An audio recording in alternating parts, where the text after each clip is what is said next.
You've been told your whole life to save money. Save it, protect it, stack it quietly, wait patiently. But what if that advice is the very thing keeping you stuck? What if the habit you were taught as safe is actually making you slow? Because while you are saving, the world is moving. While you're holding, others are multiplying. And while you're waiting, someone else is building. In this audiobook, Stop Saving Money. Do this instead. You're going to confront a truth most people avoid and learn a strategy that places you ahead of 99% of people. Not someday, not in theory, but in real practical life. This is not financial advice. This is awareness. This is perspective. This is a shift in how you think, act, and move through a world that rewards speed, clarity, and intentional action. You're going to learn why saving alone is not security, why holding money without direction slowly drains your potential, and what to do instead if you actually want freedom. We will walk through 25 chapters together, from understanding the illusion of safety to learning how money actually works in 2025, to breaking emotional patterns that keep people small, to building something that grows even while you sleep. Because here's the truth no one says out loud: saving money protects the past, but building with money creates the future. And if there's one line you carry with you from this moment forward, let it be this: money that sits still quietly loses power, but money in motion learns how to multiply. Now, before we go deeper, ask yourself something honestly. Are you saving because you're building something, or are you saving because you're afraid to lose? There's a difference, and that difference changes everything, because fear builds walls, but vision builds systems. And today, you begin replacing one with the other. We live in a time where information is everywhere, yet clarity is rare. People scroll for hours, watch content about success, listen to advice, but never pause long enough to ask the only question that matters. What is my money actually doing for me right now? Not what it could do, not what you hope it will do someday, but what it is doing today. Most people don't ask that question because deep down, they already know the answer. Nothing. It's sitting, waiting, losing value quietly through inflation, distraction, and missed opportunity. And here's where it becomes dangerous, because doing nothing feels safe. Doing nothing feels controlled. Doing nothing feels responsible. But doing nothing is the most expensive decision you can make over time. As one of the transcripts you were exposed to suggests, small, consistent actions shape everything over time, not in dramatic bursts, but in quiet repetition. And that principle doesn't just apply to habits, it applies to money, because money compounds, whether you guide it or ignore it. So if you ignore it, it compounds against you. If you guide it, it compounds for you. There is no neutral, only direction. Chapter 1. The Lie of Safety. You were taught that saving money equals safety, that if you put enough aside, you'll be okay, that one day the number in your account will be big enough to finally let you breathe. But no one told you something critical. Safety is not a number. Safety is a system. Let me say that again. Safety is not how much you have. Safety is how many ways you can create more. Because if your income stops tomorrow, what happens? Does your savings grow or shrink?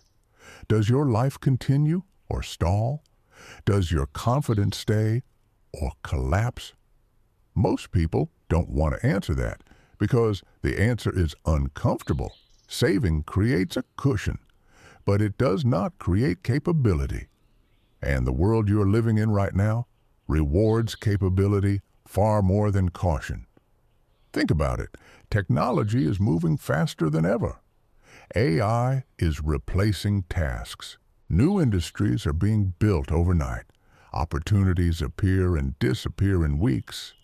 And in the middle of all of this, people are still playing a game designed for a slower world. Saving, waiting, hoping, while others are testing, building, learning, failing, growing. The gap is widening, not because of luck, but because of movement. Here's a perspective shift. Saving money is like storing water in a bucket. Building with money is like learning how to create rain. One gives you temporary relief. The other gives you long-term power. And yet, most people choose the bucket because it feels easier, because it feels controlled, because it doesn't require them to face uncertainty. But growth always requires uncertainty, always. You cannot grow while staying completely safe. You cannot expand while avoiding risk entirely, and you cannot build something meaningful if your primary goal is to never lose. Because the people who win long-term are not the ones who avoid loss. They are the ones who understand it, manage it, and move through it faster than others. So the question becomes, what are you really protecting? Your money or your mindset? Because sometimes the habit of saving is not about strategy. It's about fear. Fear of losing, fear of failing, fear of not knowing what to do next. And that fear quietly becomes your identity. But here's the shift. You don't need to stop being careful. You need to stop being passive. There's a difference. Careful people observe, learn, and act with intention. Passive people wait, hesitate, and hope things work out. One builds momentum, the other builds regret. So what do you do instead? You start small. You start by asking better questions. Not, how do I save more? But, how do I make this money move? How do I turn this into something that grows? How do I build a system that doesn't rely only on me? Those questions change your direction because they force you to think differently. They force you to step out of the comfort of saving and into the challenge of creating. And that is where everything begins to shift. But here's where it gets even more important. Because in Chapter 2, you're going to realize something that most people discover too late. Saving money doesn't just slow your growth. It can quietly train your mind to avoid opportunity. And once that pattern sets in, it becomes very hard to break. Dear viewer, we now have over 150 videos on our channel. That's a huge number, and we want to thank you, our viewers and subscribers, so much for that. You inspire us to create great videos every time and choose the best topics for our audiobooks. If you haven't subscribed yet, now is the perfect time to do so. We have big plans for this channel. Thank you.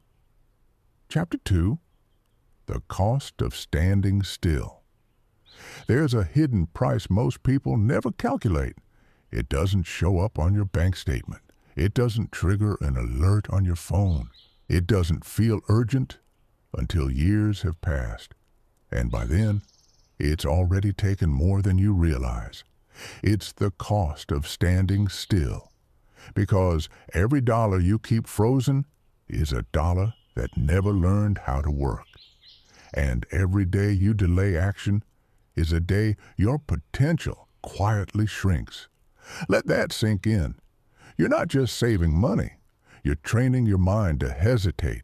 You're reinforcing a pattern that says, wait, be careful, don't risk it. Maybe later. And over time, that pattern becomes automatic. It spreads beyond money. It shows up in your career, in your relationships, in your decisions. You stop moving forward, not because you can't, but because you've conditioned yourself not to. And that's dangerous because the world doesn't slow down for hesitation. It rewards those who move, those who test ideas, those who fail fast, those who learn faster than they doubt. You see, most people think confidence comes before action. It doesn't. Confidence is built through action. And if you're always holding back, always waiting for certainty, you never give yourself the chance to build it. That's why so many people feel stuck. Not because they lack intelligence, not because they lack resources, but because they've spent years practicing inaction. Think about that. Practice. Just like discipline can be trained, hesitation can be trained too. And if you repeat hesitation long enough, it becomes your default. One of the transcripts you explored made this clear in a different context. Discipline is something you force into your life when comfort tries to take over. And the same applies here. Movement must be forced at first because your mind will resist it. Your mind will try to protect you. It will say, what if you lose? What if it doesn't work? What if you regret it? But here's what it won't say. What if this changes everything? Because fear doesn't focus on growth. It focuses on protection. And protection can quietly become a cage. Now imagine two people. They both earn the same amount. One saves everything. The other invests time, energy, and resources into learning, building, experimenting. At first, they look similar. Same lifestyle, same routine, same stability. But give it 5 years, 10 years. The difference becomes undeniable. One has a number, the other has options. And options are the real form of wealth because options give you freedom. Freedom to choose where you live, freedom to choose how you work, freedom to choose who you become. And none of that comes from money sitting still. It comes from money being used as a tool for learning, a tool for building, a tool for expanding your capabilities. But here's where most people get it wrong. They think this means reckless spending. It doesn't. It means intentional movement. There's a difference between wasting money and deploying it. Wasting is emotional, impulsive, unplanned, driven by short-term pleasure. Deploying is strategic, focused, purposeful, driven by long-term growth. So the real shift is not stop saving and start spending. The real shift is stop freezing money and start directing it, because money without direction becomes stagnant. But money with direction becomes powerful. Now, here's something even deeper. When you begin to move your money, you begin to move yourself. Because suddenly, you're forced to learn. You're forced to understand. You're forced to pay attention. You can't stay passive anymore. You start asking questions. You start noticing patterns. You start seeing opportunities where you once saw risk. And that changes how you see the world. Because the world hasn't changed. You have. And that's the point. This is not just about money. It's about identity. It's about shifting from someone who protects to someone who creates. From someone who waits to someone who builds. From someone who hopes to someone who acts. But there's still something holding most people back. Something deeper than logic. Something emotional. Because even when people understand this, they still don't move. They still hesitate. They still stay stuck in the same patterns. Why? Because of what you'll uncover next. In Chapter 3, you're going to face the real reason people stay in the saving mindset. And it has nothing to do with money at all. It has everything to do with control. And once you see it, you won't be able to unsee it. Chapter 3. The addiction to control. Most people don't save money because they understand strategy. They save money because it makes them feel in control. Let's be honest. When your money is sitting in your account, untouched, predictable, visible, it feels safe. It feels stable. It feels like nothing can go wrong. But that feeling, it's an illusion. Because control is not about what you hold. Control is about what you can handle. And those are two completely different things. Holding money requires discipline. Handling money requires intelligence, adaptability, and courage. And the truth is, most people were never taught how to handle money. They were only taught how to hold it. So they cling to it. They protect it. They avoid situations where it could be challenged, tested, or even lost. Because losing money feels like losing control. But here's the paradox. The more you try to control everything, the less capable you become of handling anything. Because life doesn't operate in perfect conditions, markets shift. Opportunities appear unexpectedly. Risks are part of every meaningful move. And if your entire identity is built on avoiding risk, you will never step into growth. Think about how this shows up in real life.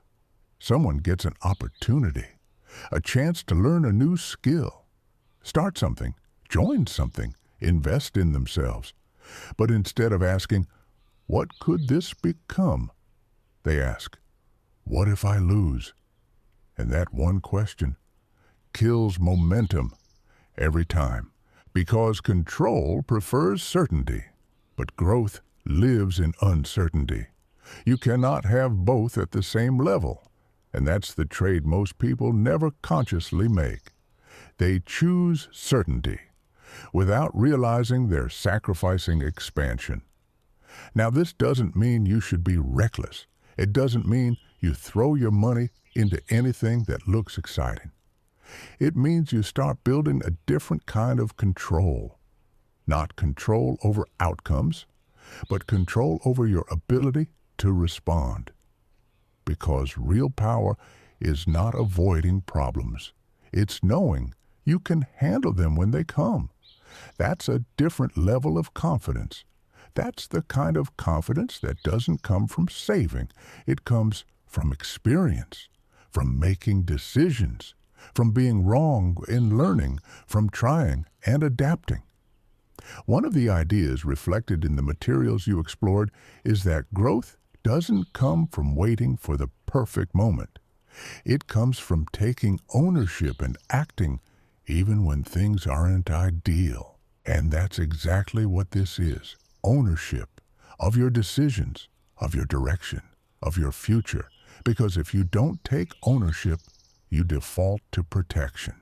And protection, when overused, becomes paralysis. Now let's go deeper. Why does control feel so good? Because it removes uncertainty. And uncertainty is uncomfortable. It forces you to think, to decide, to risk being wrong. But avoiding uncertainty doesn't remove it. It just delays it and often amplifies it. Because the longer you avoid growth, the harder it becomes to start.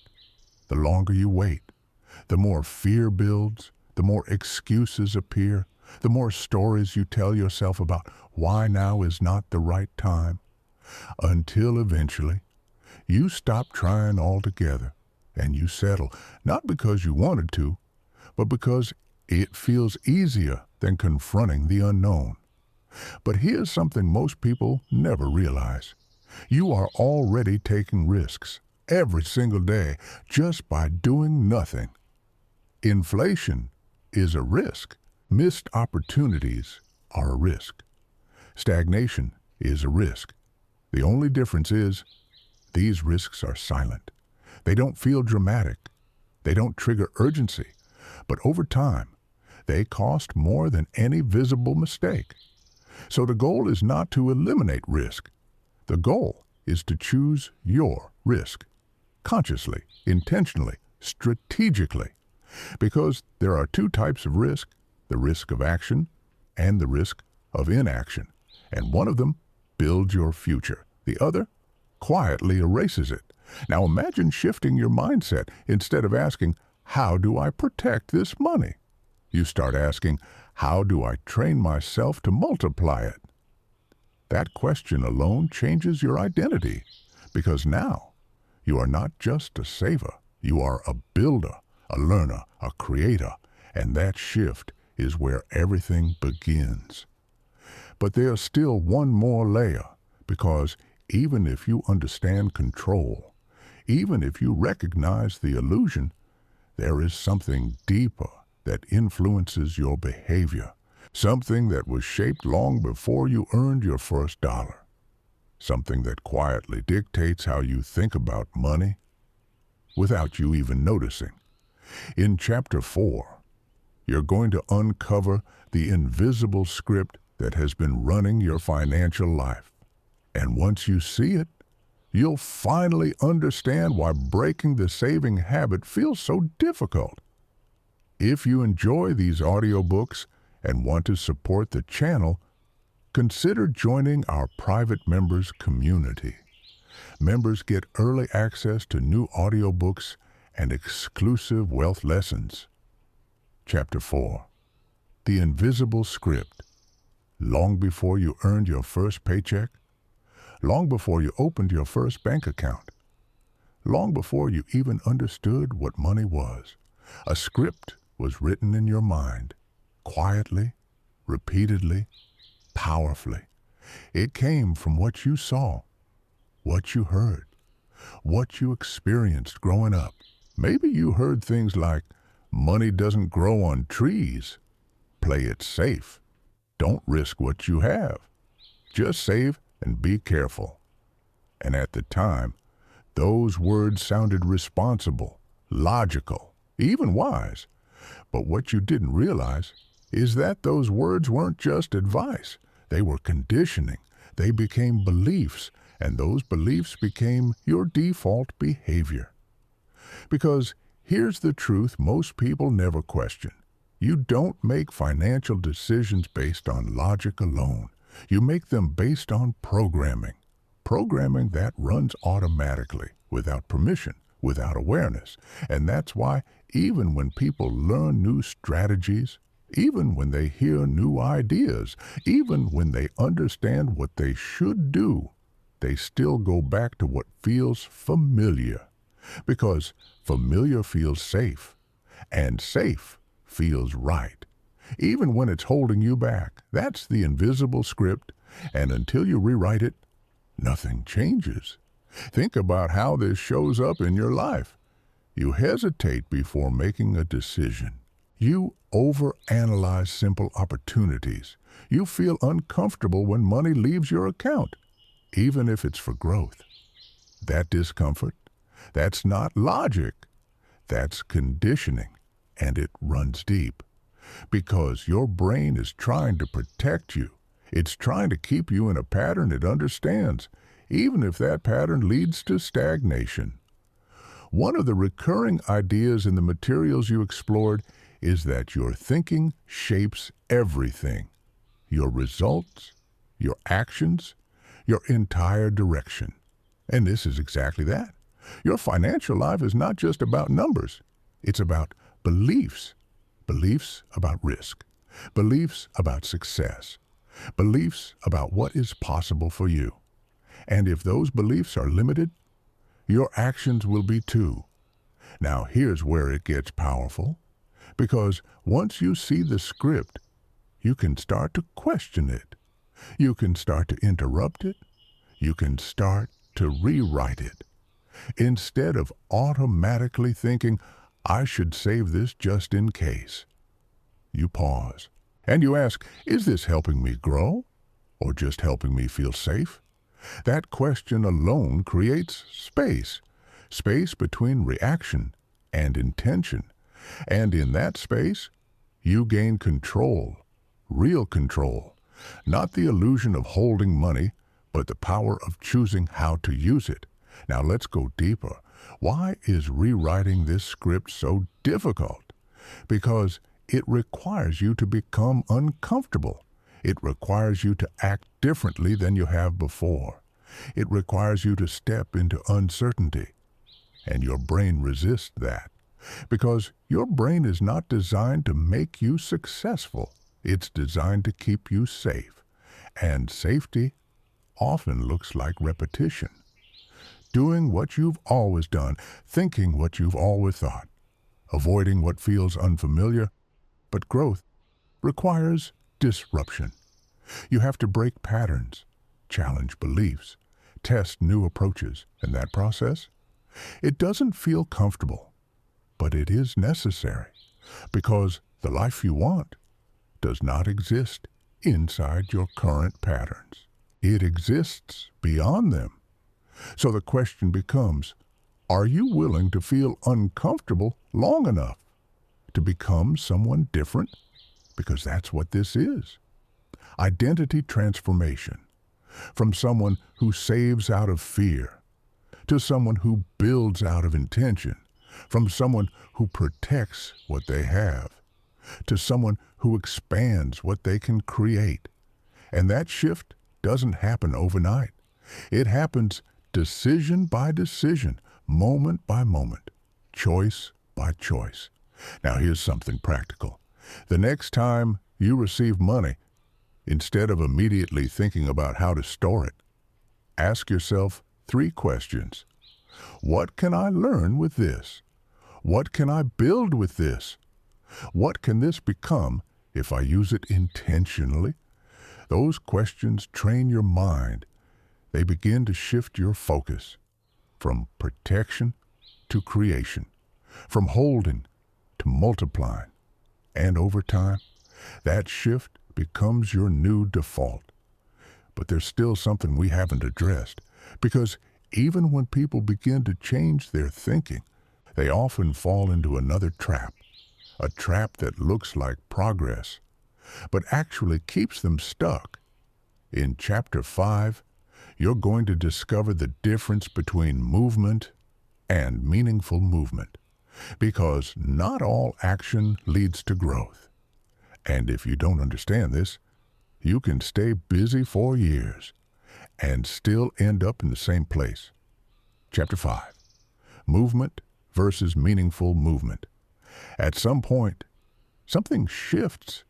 You begin to question your habits. You start thinking differently. You feel the urge to act. And that's where most people make their next mistake. They confuse movement with progress. They start doing more research, more videos, more ideas, more planning. It feels productive. It feels like things are finally changing. But in reality, nothing is moving forward, because movement alone is not enough. You can be busy and still be stuck. You can be active and still be going nowhere. And this is one of the most dangerous traps in growth, because it disguises itself as effort. It gives you the illusion that you're improving while quietly keeping you in the same place. Let me explain. Imagine someone who spends months learning about investing. They watch every video, read every article, follow every expert, but never put a single dollar into action. Are they moving? Yes. Are they progressing? No, because progress only happens when knowledge meets execution. And execution requires discomfort. That's the difference. Movement feels safe. Meaningful movement feels risky. And your mind will always try to pull you toward what feels safer. Because, again, your brain is designed to protect you, not to grow you. So it convinces you that preparation is progress, that learning is enough, that almost ready is a valid place to stay. But here's the truth. You don't need more information. You need more implementation. Because the gap between where you are and where you want to be is not knowledge, it's action. One of the patterns you've seen in the material is that people don't fail because they don't start. They fail because they don't continue with consistent action. And this is where that principle becomes real. Because meaningful movement is not just about starting. It's about continuing, even when it's uncomfortable, even when it's uncertain, even when it doesn't immediately reward you. Now, let's connect this back to money. Saving feels like movement. You're doing something. You're putting money aside. You're being responsible. But in terms of growth, it's often neutral or even negative over time. Meaningful movement with money looks different. It looks like learning a skill that increases your income. It looks like building something small, even if it fails. It looks like putting money into experiences that expand your perspective. It looks like testing ideas instead of endlessly planning them. And yes, sometimes it looks like losing. That's part of it. But here's what most people miss. A small loss with a lesson is more valuable than a lifetime of untouched savings with no growth. Because the lesson compounds, the experience compounds, the awareness compounds, and over time, that becomes leverage. But if you avoid all loss, you avoid all learning. And if you avoid all learning, you stay exactly where you are. Now think about your own life. How many times have you said, "I'll start when I'm ready. I need to learn more first. I don't want to mess it up." Those thoughts feel responsible, but they're often just fear in disguise, and fear will keep you preparing forever unless you interrupt it. So here's a simple shift. Instead of aiming to be ready, aim to be in motion. Not random motion, not emotional motion, but intentional, imperfect, consistent motion. Because clarity doesn't come before action. Clarity comes from action. You learn by doing. You adjust by experiencing. You grow by engaging with reality, not by observing it from a distance. And this applies to every area of your life. Not just money, but especially money. Because money is a tool. And like any tool, it only becomes powerful when you use it. Now here's something important. Meaningful movement doesn't require massive steps. It requires consistent ones, small actions, repeated over time, with awareness, with intention. That's how momentum is built. And momentum changes everything, because once you build it, you don't need to force yourself as much. You don't need constant motivation. You move because it's who you've become. But getting there requires a decision to stop waiting, a decision to stop hiding behind preparation, a decision to step into action, even if it's imperfect, because imperfect action will always outperform perfect inaction, always. Now, as you begin to understand this, a new question starts to emerge. If saving isn't the answer, and movement must be intentional, then what exactly should you be doing with your money? Where should it go? How should you think about it? What direction actually leads to growth? That's where we're going next. Because in Chapter 6, you're going to discover the first real principle of building wealth in a modern world. Not saving, not guessing, but positioning. And once you understand positioning, you'll start to see opportunities where you once saw risk. Dear viewers, write which city you're from. It's interesting to see which corners of the world are watching our videos. Chapter 6, Positioning over Possession. Most people think wealth is about how much you own, how much money you have, how much you've saved, how secure your current situation looks. But the people who move ahead, the ones who quietly build something bigger, they're not focused on possession. They're focused on positioning. And that one shift changes everything. Because possession is static. It's about what you hold. Positioning is dynamic. It's about where you stand in relation to opportunity. Let me explain. Two people can have the same amount of money, but one is positioned in environments, skills, and systems that allow that money to grow. The other is positioned in routines, habits, and mindsets that keep that money still. Same amount, different trajectory, and over time, that difference becomes massive.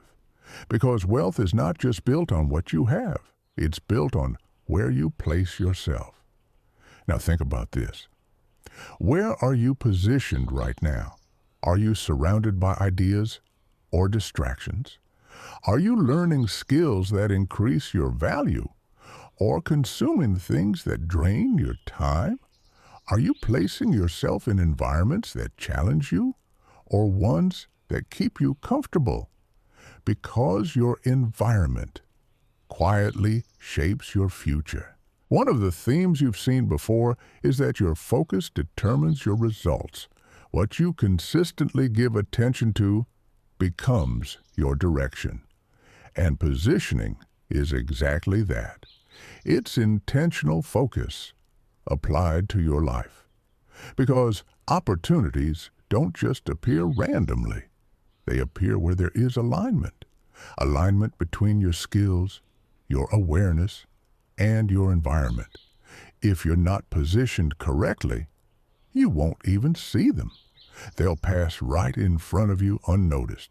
Now, let's connect this back to money. Saving keeps your money in one place. Positioning moves your money into places where it can grow. That doesn't mean reckless decisions. It means strategic exposure. Exposure to knowledge. Exposure to people. Exposure to systems that operate differently than the average mindset. Because here's something most people don't realize. Money follows awareness. If you don't know what's possible, you won't recognize it when it appears. If you don't understand how things work, you won't engage with them confidently, and if you're not exposed to new environments, you'll keep repeating old patterns. So the goal is not just to use money. The goal is to position it in ways that expand your awareness. Because awareness creates opportunity, and opportunity creates growth. Now imagine this shift. Instead of thinking, how do I keep this money safe? You start thinking, where can I place this that will teach me something? That could be a course, a project, a small business idea, a skill that increases your earning ability, even a mistake that teaches you what not to do. Because every intentional move builds your understanding, and understanding is what allows you to move smarter over time. Now here's where it gets powerful, because once you start positioning yourself differently, you start seeing patterns. You start noticing how money flows. You start understanding how value is created, and that changes your decisions. You stop reacting emotionally. You start acting strategically. You stop chasing quick wins. You start building long-term systems. And that's when things begin to compound. But here's the challenge. Positioning requires you to leave comfort. It requires you to step into unfamiliar territory. It requires you to admit that you don't know everything.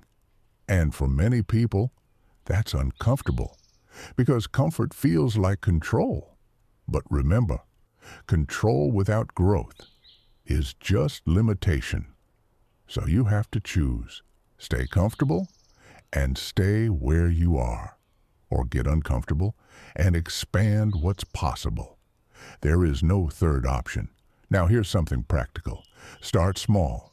You don't need to make massive changes overnight. Just shift one thing. Spend time in a different environment.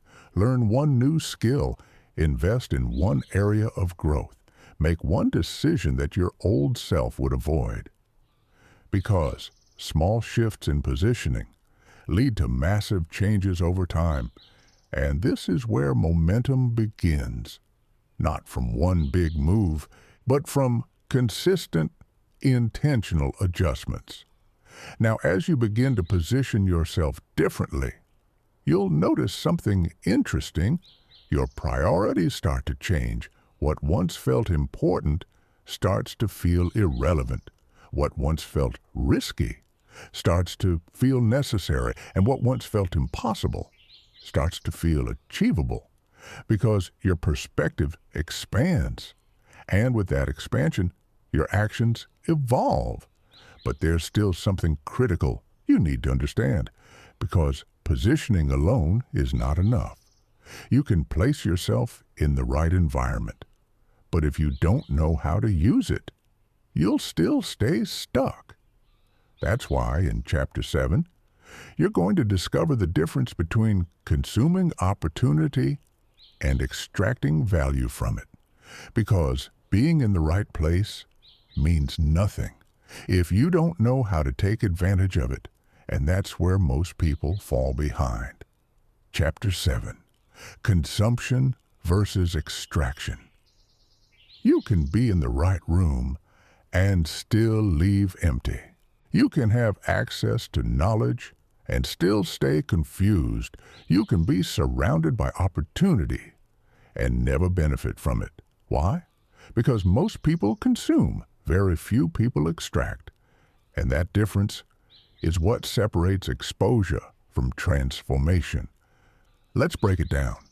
Consumption is passive. You listen, you watch, you scroll, you absorb information without applying it. Extraction is active. You question, you test, you implement, you turn information into action. And here's the uncomfortable truth. Most people love consuming because it feels like progress. But it's not. It's preparation without execution.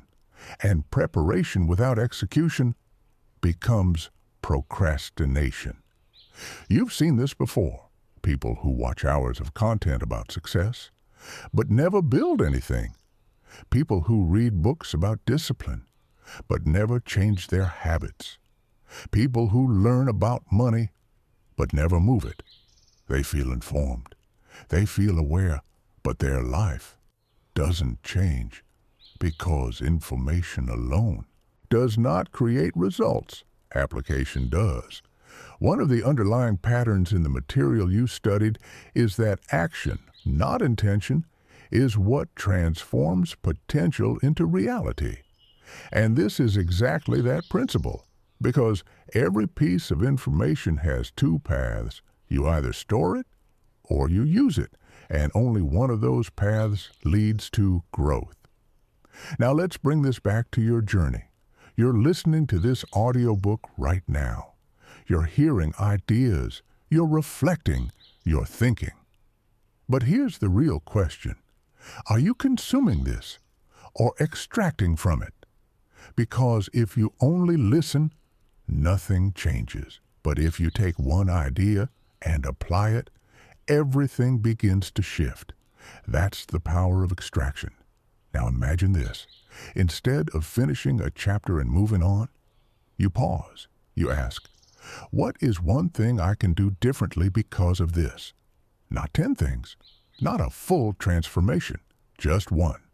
Simple, clear, actionable. Because small actions, repeated consistently, create real change. That's how momentum builds. That's how identity shifts. That's how results appear, not from knowing more, but from doing more with what you already know. Now here's something deeper. Consumption gives you comfort. It makes you feel like you're growing. Without forcing you to face discomfort, extraction does the opposite.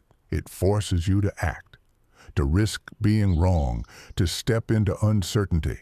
And that's why most people avoid it, because action removes excuses. When you act, you can't hide behind, "I'll do it later." You can't blame lack of knowledge. You can't pretend you're making progress. You face reality. And reality requires accountability. Now let's connect this to money again. Most people consume financial advice. They watch videos. They read posts. They listen to opinions. But they don't act. They don't test. They don't experiment. So their financial life stays the same, because awareness without action is wasted potential. But the moment you start extracting, everything changes. You take a small amount of money and use it intentionally. You try something, you learn something, you adjust, and suddenly you're not just thinking about money differently.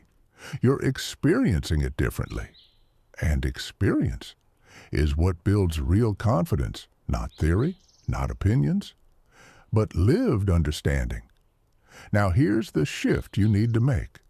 From this moment forward, every time you learn something, you must ask, how do I use this? Not someday. Not when you feel ready. Now. Because speed matters. Not reckless speed, but responsive speed. The ability to take an idea and turn it into action quickly. That's what keeps you ahead. That's what builds momentum. That's what separates you from the 99%. Now, here's something most people don't realize. You don't need more information to change your life. You need better filters. You need to stop collecting ideas and start selecting actions. Because too much information without direction leads to confusion, but clear action, even with limited information, leads to progress. So simplify, focus, extract, apply. That's the formula, and it's simple, but not easy, because it requires discipline. It requires consistency. It requires you to stop hiding behind knowledge and start building through action. Now, as you begin to shift from consumption to extraction, you'll notice something powerful. You start trusting yourself more. You start relying less on external opinions. You start making decisions faster because you're no longer guessing. You're learning through experience, and that confidence compounds, just like money, just like habits, just like everything else in life.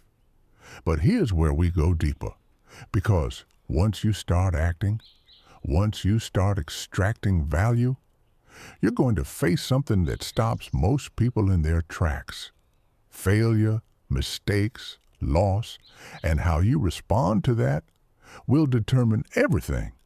Because in Chapter 8, you're going to learn why losing money might be one of the most valuable things that can happen to you, and why the fear of loss is the very thing keeping you from growth. Chapter 8, The Education of Loss. No one wants to lose money. Let's start there. No one wakes up thinking, today I hope I fail. No one feels excited watching something not work. No one enjoys the discomfort of being wrong. And yet, every single person who has ever built anything meaningful has paid for their growth. Sometimes with time, sometimes with energy, and often with money. But here's the difference. Most people see loss as failure. Builders see loss as education. And that perspective changes everything.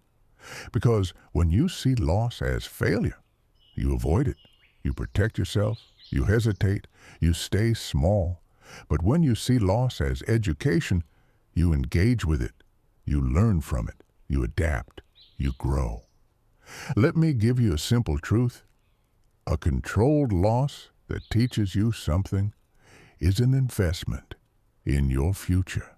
But a lifetime of avoiding loss is a guarantee of stagnation. And that's the trade most people make without realizing it. They choose comfort over growth, certainty over opportunity, safety over expansion, and in doing so, they never develop the skills required to win long term. Because winning is not about avoiding mistakes. It's about learning faster than you lose. That's the game. And if you're not willing to play it, you stay on the sidelines. Now think about this. When a child learns to walk, they fall again and again. They don't interpret that as failure. They interpret it as part of the process. They adjust. They try again. And eventually, they walk. But somewhere along the way, we lose that mindset. We start fearing mistakes. We start avoiding discomfort. We start associating failure with identity. And that kills growth, because growth requires experimentation. It requires trial and error. It requires you to step into the unknown and figure things out as you go. One of the patterns reflected in the material you've seen is that discipline and progress are built through facing difficulty, not avoiding it. And this is exactly that principle, because every meaningful step forward will challenge you financially, emotionally, mentally. And if you're not prepared for that, you'll retreat. You'll go back to saving, back to comfort, back to the illusion of control. But if you understand this, if you expect it, if you accept it as part of the journey, then loss becomes something different. It becomes feedback. It becomes data. It becomes a tool. Now let's talk about money specifically. When you use money to learn, there is always a possibility of loss. That's reality. But here's what most people miss. The real loss is not the money. The real loss is the lesson you didn't gain. Because money can be earned again. Time can be used again. Opportunities can appear again. But if you never learn, you repeat the same patterns forever. And that's the most expensive outcome. So the goal is not to avoid losing money. The goal is to lose intelligently, to take small, controlled risks, to test ideas at a scale you can handle, to treat every outcome as information. Because information builds understanding, and understanding builds confidence, and confidence leads to better decisions. That's the cycle. Now imagine this shift. Instead of fearing loss, you start expecting it. Not in a negative way, but in a realistic way. You understand that not everything will work. You accept that mistakes are part of the process. And because of that, you move anyway. That's power. Because now, fear no longer controls your decisions. Awareness does. And awareness is what keeps you grounded, focused, intentional. Now here's something important. There's a difference between reckless loss and strategic loss. Reckless loss is emotional. It's impulsive. It's driven by excitement or desperation. Strategic loss is calculated. It's intentional. It's part of a larger plan. One teaches nothing, the other teaches everything. So your job is not to eliminate loss. It's to control it, to manage it, to learn from it, and to use it as a stepping stone instead of a stopping point. Because every person you look up to, every person who has built something meaningful, has a story of loss. Multiple stories, moments where things didn't work, where money was lost, where decisions didn't pay off. But they didn't stop. They adjusted. They improved. They kept moving. And that's why they're ahead. Not because they avoided mistakes, but because they didn't let mistakes define them. Now here's the question you need to ask yourself. What are you more afraid of? Losing a small amount of money, or losing years of your life staying stuck? Because one of those costs far more than the other. And deep down, you already know which one it is. Now, as you begin to shift your relationship with loss, something powerful happens. You start acting, you start testing, you start building, and with that, you begin to gain experience, real experience, not theoretical knowledge, not second-hand advice, but your own understanding. And that understanding is what separates you from the majority. But we're not done yet. Because once you start moving, once you start taking action, once you begin to engage with reality, you'll face another challenge: consistency. Because starting is one thing, continuing is another. And that's where most people fall off. Not because they can't succeed, but because they can't sustain the process. So in Chapter 9, you're going to learn how to build consistency, even when motivation disappears, even when results are slow, even when it feels like nothing is working. Because consistency is where everything compounds. Chapter 9, Consistency when it's boring. Most people don't fail because they lack potential. They fail because they stop too early. They start strong. They feel motivated. They take action for a few days, maybe a few weeks, and then they slow down. They lose focus.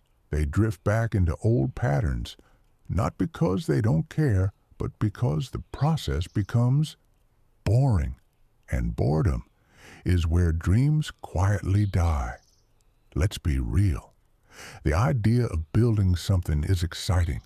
The beginning feels powerful. You feel like you're changing your life. But after the initial energy fades, what's left? Repetition, routine, small actions that don't immediately show results. And that's the part no one talks about, because it's not glamorous. It doesn't look impressive. It doesn't give you instant feedback. But it is the most important part of the entire journey, because consistency is what creates compounding, not intensity, not motivation, consistency. One of the core truths reflected in the material you've seen is that small, repeated actions over time create massive outcomes, even if they feel insignificant in the moment. And this is where that truth becomes real. Because when you're building something, most days won't feel like progress. Most days will feel normal, quiet, unremarkable. But those days, they are doing more for your future than any short burst of motivation ever could. Now let's connect this to money. If you only act when you feel motivated, you'll be inconsistent. You'll start and stop. You'll chase idea instead of building systems. But if you commit to consistency, even when it's boring, even when it feels slow, even when results aren't visible yet, you start to build something real. Because progress is not always visible. At first, it's happening beneath the surface. Skills improving, awareness expanding, confidence building, and then one day, it shows. But most people quit before that moment arrives because they mistake slow progress for no progress, and that's where discipline comes in. Not motivation, discipline. Because discipline doesn't ask how you feel. It doesn't wait for the perfect moment. It doesn't negotiate with your emotions. It simply says, do what needs to be done. And that's it. One of the patterns you've seen before is that discipline is built by acting even when you don't feel like it. And that's exactly what this requires. Because consistency is not exciting. It's not always fun, but it is powerful. Now think about your current habits. What do you do every day without thinking? Scrolling, checking your phone, repeating the same routines. Those habits feel automatic, effortless, because you've practiced them.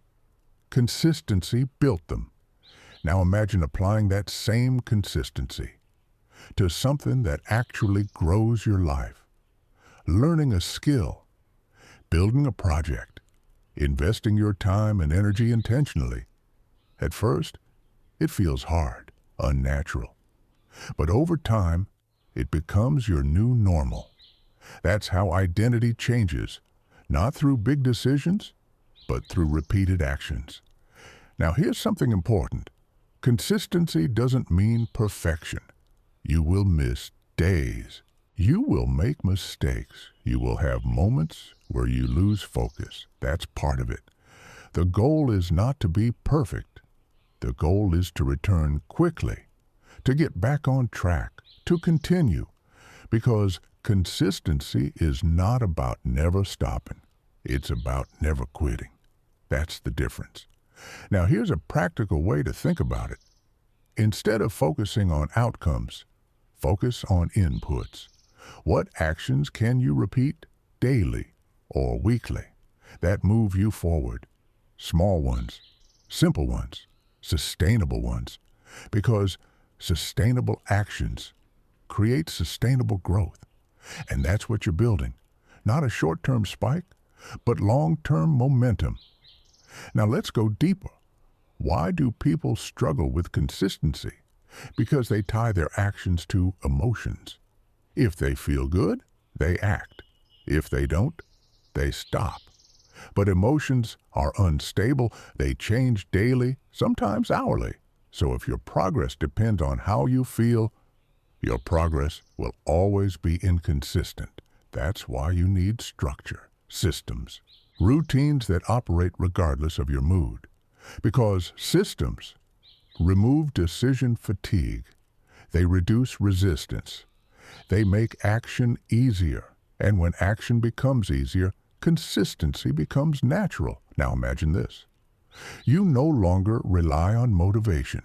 You no longer wait for the right moment. You simply follow your system, day by day, step by step, and over time, you look back and realize how far you've come, not because of one big breakthrough, but because of hundreds of small decisions.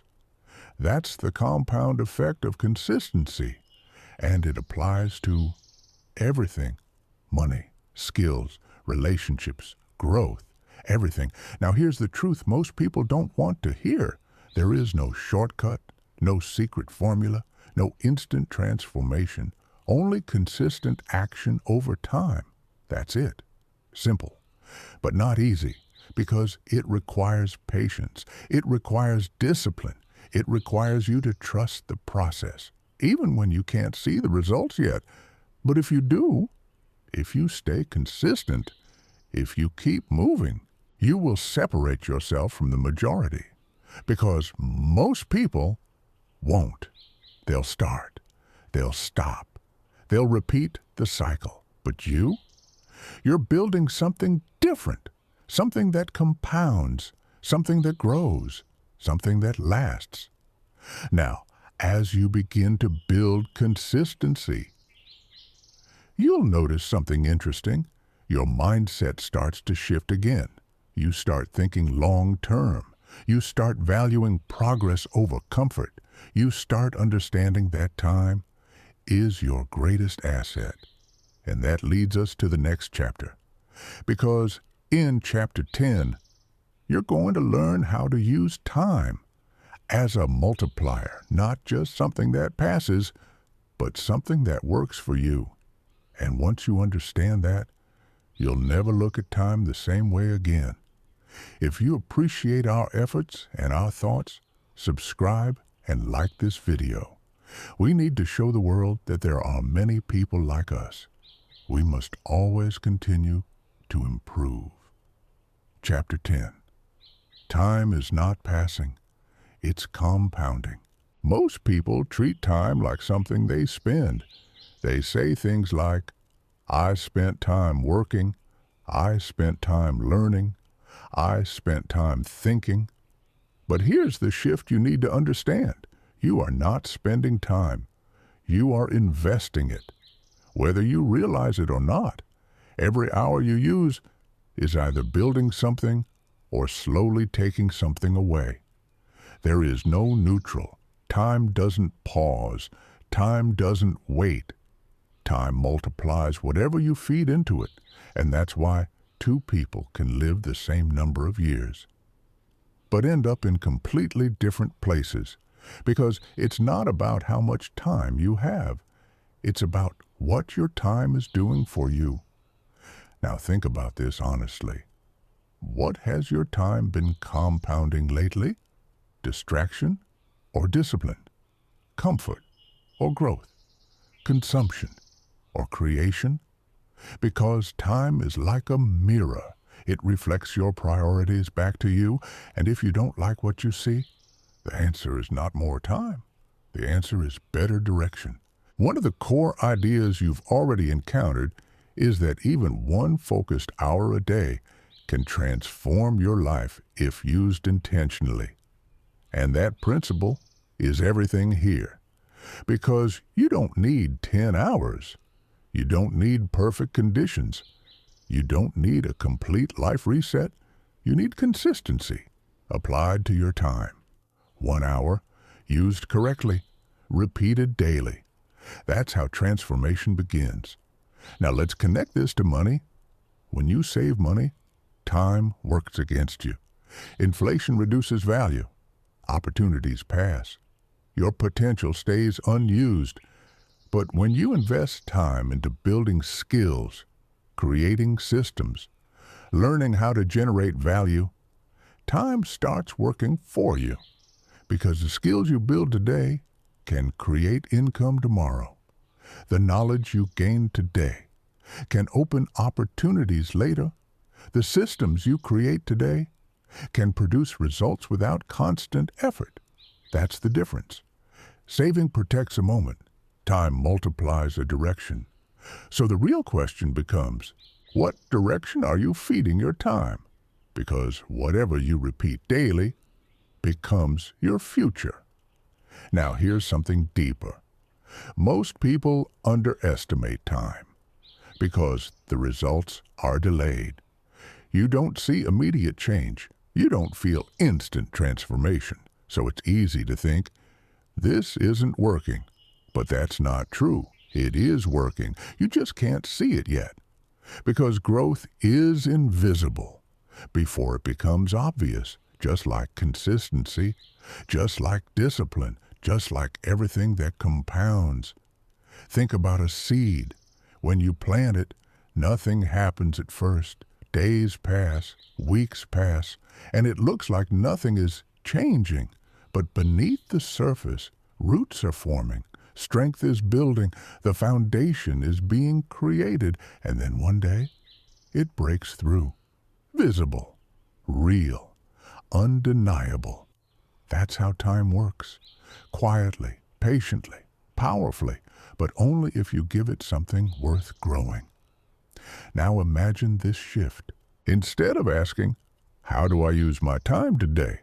You ask, what will this time become in 6 months if I repeat it? That question forces long-term thinking. It moves you out of instant gratification and into intentional growth.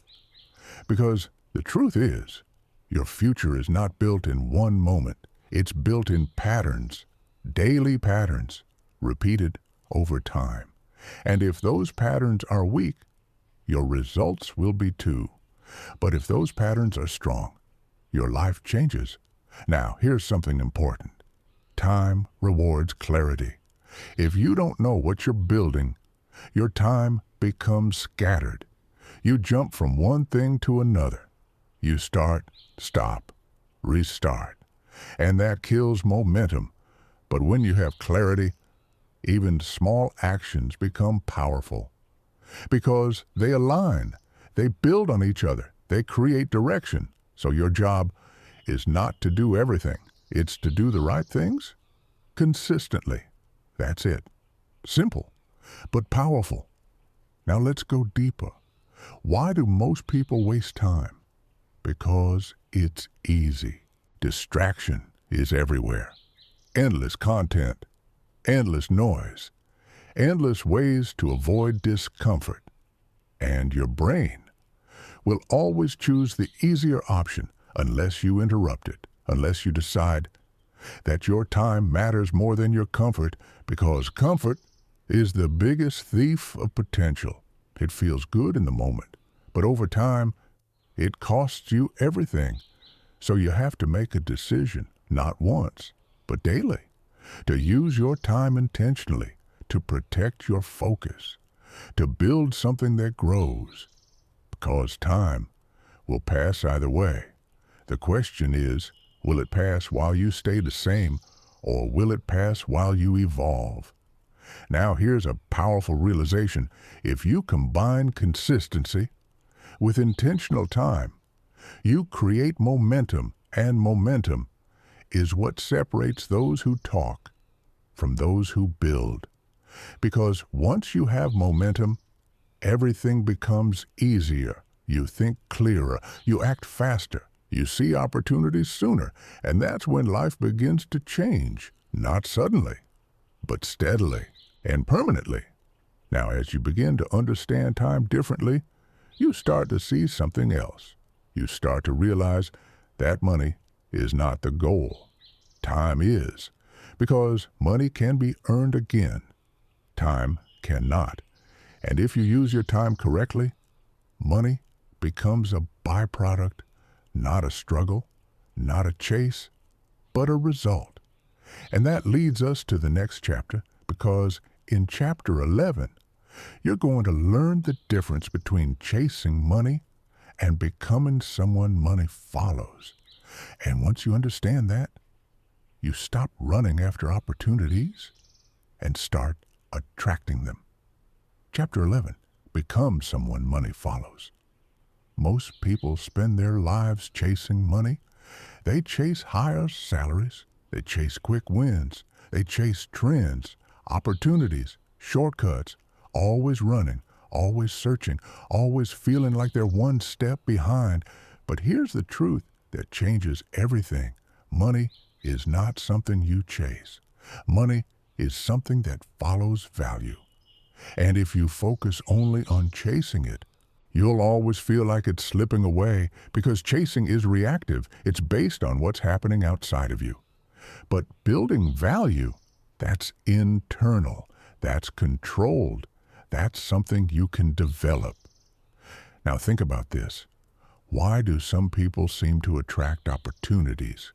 Why do certain individuals always find themselves in positions where money flows toward them? It's not luck. It's not coincidence. It's positioning combined with value. Because when you become someone who solves problems, creates solutions, understands systems, money naturally moves in your direction, not because you forced it, but because you became aligned with it. Now let's go deeper. What does value actually mean? Value is not just hard work. It's not just effort. It's usefulness. It's your ability to solve problems that matter. The bigger the problem you can solve, the more valuable you become. And the more valuable you become, the more opportunities you attract. So instead of asking, how do I make more money? Start asking, how do I become more valuable? That question shifts everything, because now you're not focused on the outcome. You're focused on the input, on who you are becoming. And that's where real change happens.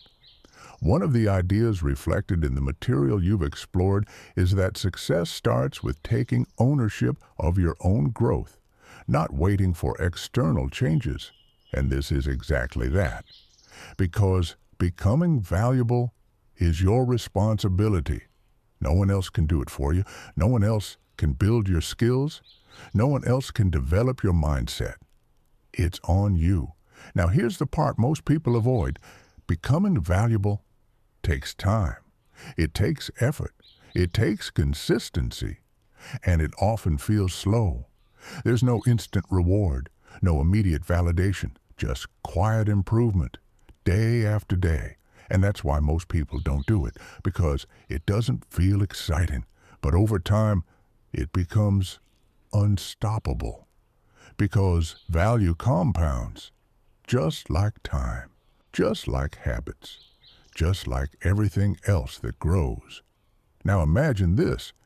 Instead of spending your energy chasing money, you spend your energy building skills, learning, creating, improving. At first, nothing changes externally, but internally, everything is shifting. Your confidence grows, your awareness expands, your abilities increase.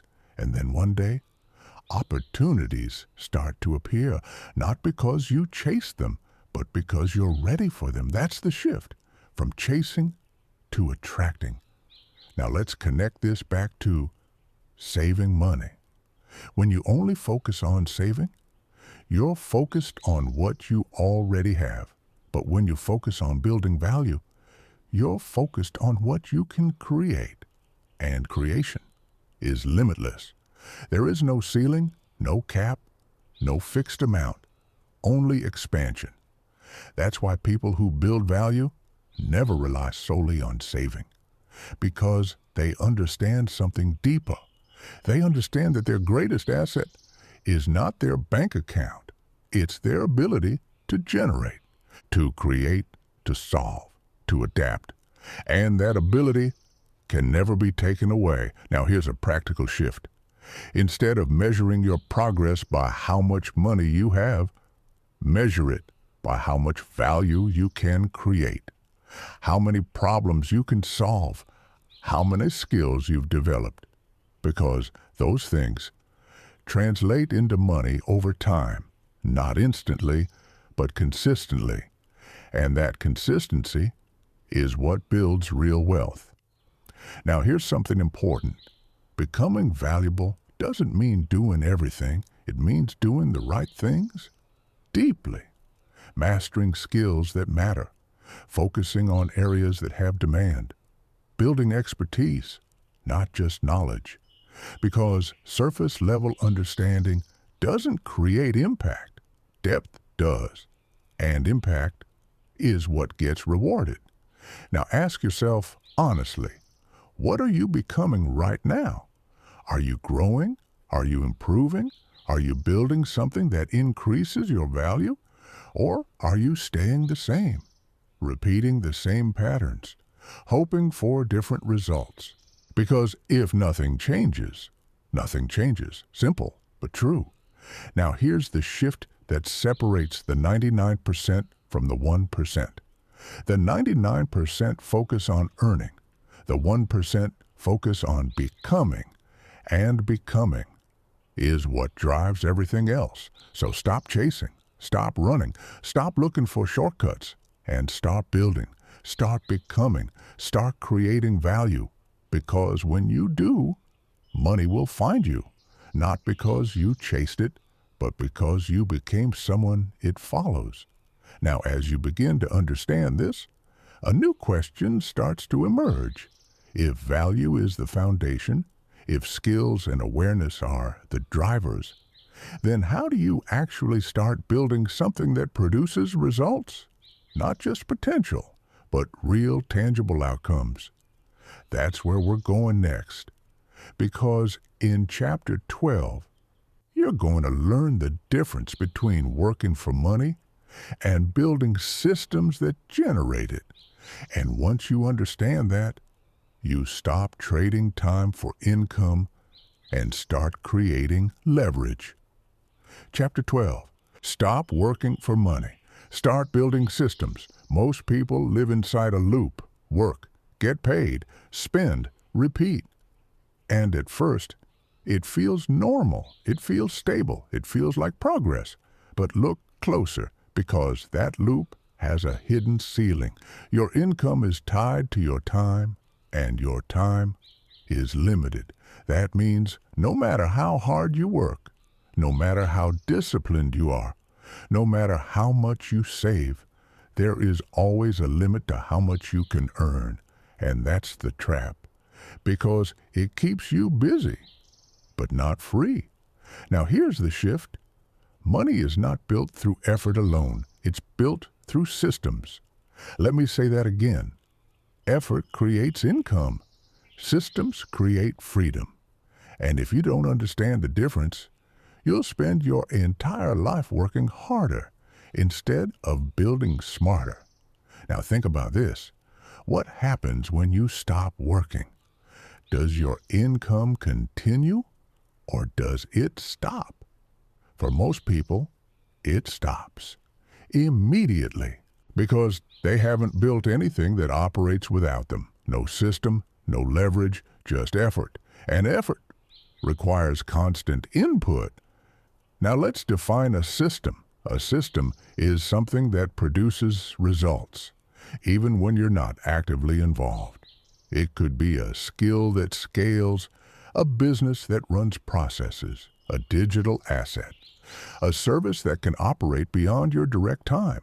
The form doesn't matter, the principle does. Because once you build systems, your relationship with money changes. You stop asking, how many hours do I need to work? And start asking, how can I create something that works without me? That's leverage, and leverage is what separates survival from freedom. One of the patterns you've seen before is that consistency in the right direction builds results over time, and systems are consistency automated. They take repeated effort and turn it into ongoing output. Now here's the challenge. Building systems is harder at the beginning. It requires thinking, planning, testing, failure. It doesn't give immediate rewards, but over time, it becomes easier. Because once a system is built, it continues to produce with less input. That's the shift. Short-term effort for long-term leverage. But most people avoid this because they're focused on immediate income, immediate results, immediate comfort, and building systems doesn't give you that right away. So they stay in the loop, working, earning, repeating, never breaking free. Now imagine this. Instead of only working for money, you start dedicating time to building something, small at first, simple, imperfect, but consistent, a skill, a project, an idea that has potential to grow. At first, it doesn't seem like much, but over time, it develops, it improves, it begins to generate results, and suddenly, you're not just earning, you're creating. That's the difference. Now let's go deeper. Why don't most people build systems? Because it requires delayed gratification. It requires you to do work today for results you won't see immediately. And in a world obsessed with instant outcomes, that's difficult. But here's the truth. Everything that compounds requires patience, time, consistency. You've seen this with habits, with skills, with growth. And it's the same with systems. They don't explode overnight.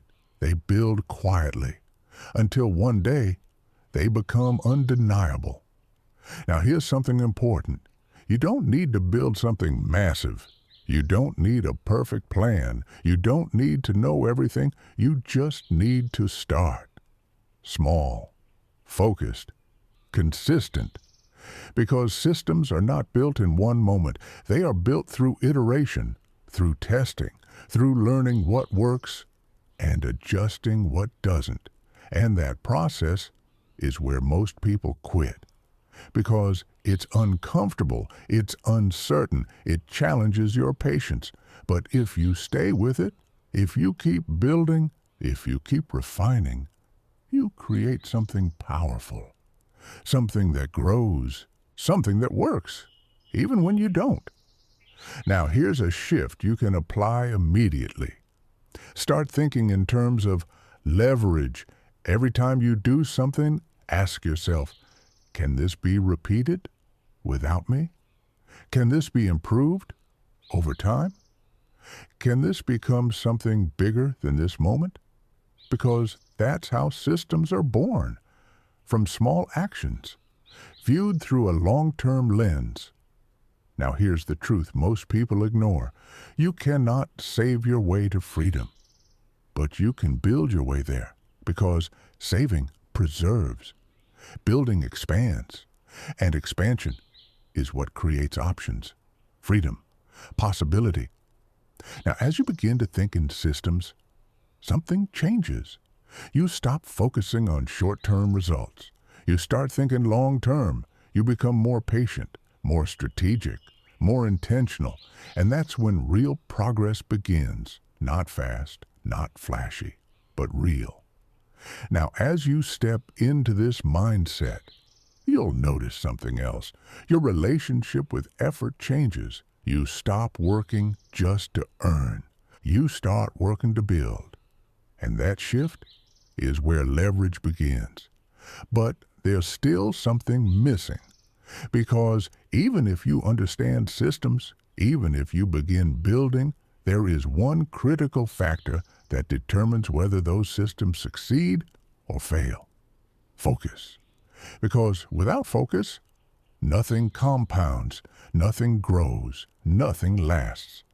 So in Chapter 13, you're going to learn how to protect your focus in a world designed to steal it. Because if you can master your attention, you can master your direction. And once that happens, everything becomes possible. Chapter 13, guard your focus like it's currency. There is a war happening every single day. Not for your money, not for your time, but for your attention. And most people are losing it without even realizing. Because attention is the gateway. Whatever has your focus controls your direction. And whatever controls your direction controls your results. Now, think about this honestly. How often do you get distracted? How often do you start something and then shift to something else? How often do you intend to build but end up consuming instead? It's constant, subtle, and incredibly destructive. Because focus is the foundation of everything you've learned so far. Without focus, you cannot be consistent. Without focus, you cannot build systems. Without focus, you cannot extract value. And without focus, you cannot move forward. One of the ideas reflected in the material you've seen is that most people fail not because they lack ability, but because they lack sustained attention on what matters. And this is exactly that problem, because we live in a world designed to fragment your mind. Notifications, social media, endless content, constant stimulation, all competing for your attention. And every time you give it away, you lose a piece of your potential. Now here's the truth. Focus is not just a skill, it's a decision. A decision to protect your energy, to choose what deserves your attention and what doesn't. Because not everything deserves your focus. In fact, most things don't. But if you don't decide, the world will decide for you, and the world does not prioritize your growth. It prioritizes your engagement. Now let's connect this to everything we've been building. You want to move your money, you want to build systems, you want to become more valuable, you want to create something that grows. All of that requires one thing: sustained focus, not for a day, not for a week, but consistently, over time. Because focus is what turns small actions into meaningful results. Now imagine this. You sit down to work on something important, a skill, a project, something that builds your future. But within minutes, you check your phone, you scroll, you get pulled into something else, and suddenly an hour is gone. No progress, no movement, just distraction. Now multiply that by days, weeks, months, years. That's how potential disappears, not in one big moment, but in thousands of small distractions. And that's why focus is so valuable. Because in a distracted world, the ability to stay focused is rare, and anything rare becomes powerful. Now here's the shift. Stop treating focus like something casual. Start treating it like currency, because it is. Every minute of focused attention is an investment. Every distraction is a withdrawal. And over time, those choices compound, just like money, just like habits, just like everything else. Now here's something practical. You don't need perfect focus. You need protected focus. Create space. Remove distractions. Set boundaries. Even if it's just for 1 hour. 1 hour where you are fully present, fully engaged, fully committed, because 1 hour of deep focus is more valuable than 5 hours of scattered attention. Now think about this.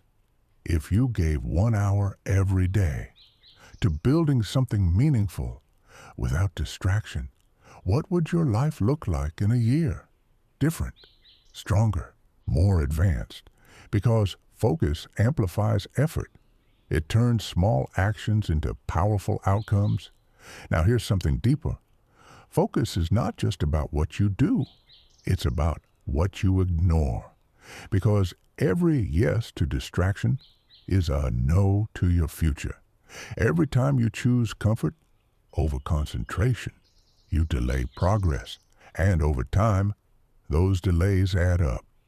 So you have to decide, what matters more, temporary distraction or long-term growth? Because you cannot have both at the same level. Now here's where it becomes real. You don't need to eliminate all distractions. That's unrealistic. You need to reduce them enough to maintain direction, to stay consistent, to build momentum, because once momentum is built, focus becomes easier. You get into a rhythm, a flow, where action feels natural, and that's where progress accelerates. Now imagine combining everything so far: consistency, time, systems, value, and now focus. That combination is unstoppable because it removes randomness. It removes chaos. It creates direction, and direction is what leads to results. Now here's the truth. Most people know what they should do. They just don't focus long enough to do it. And that's the gap. Not knowledge, not opportunity, focus. So if you can master this, if you can protect your attention, if you can stay consistent in the right direction, you move ahead. Not because you're smarter, not because you're luckier, but because you stayed focused while others drifted. Now, as you begin to guard your focus, you'll notice something powerful. Your progress speeds up. Your clarity improves. Your confidence grows. Because you're no longer scattered. You're aligned. And that alignment changes everything. But there's still something we need to address.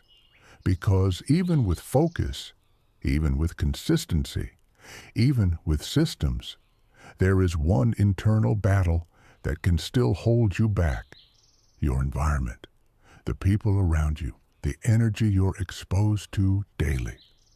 Because environment either supports your growth or quietly limits it. So in Chapter 14, you're going to learn how to upgrade your environment without waiting for permission. Because if you don't control your environment, it will control you. And once you understand that, you'll start making different choices, stronger choices. Chapter 14. Your environment is either fuel or friction. You can have discipline, you can have focus, you can have intention, but if your environment works against you, everything becomes harder, slower, heavier. Because environment is silent influence. It doesn't shout. It doesn't demand attention, but it shapes your behavior every single day. Now think about this. Who do you spend the most time around? What conversations fill your days? What energy surrounds you? Because whether you realize it or not, that environment is programming you, either toward growth or toward comfort. There is no neutral. One of the ideas reflected in the material you've explored is that people who succeed don't wait for ideal conditions. They take control of their direction and build around it. And this is exactly that. Because if you don't design your environment, you default to one. And default environments rarely lead to growth. They lead to repetition, the same conversations, the same habits, the same mindset, over and over again. Now here's the truth. You cannot think differently. If you're constantly surrounded by the same thinking, you cannot grow.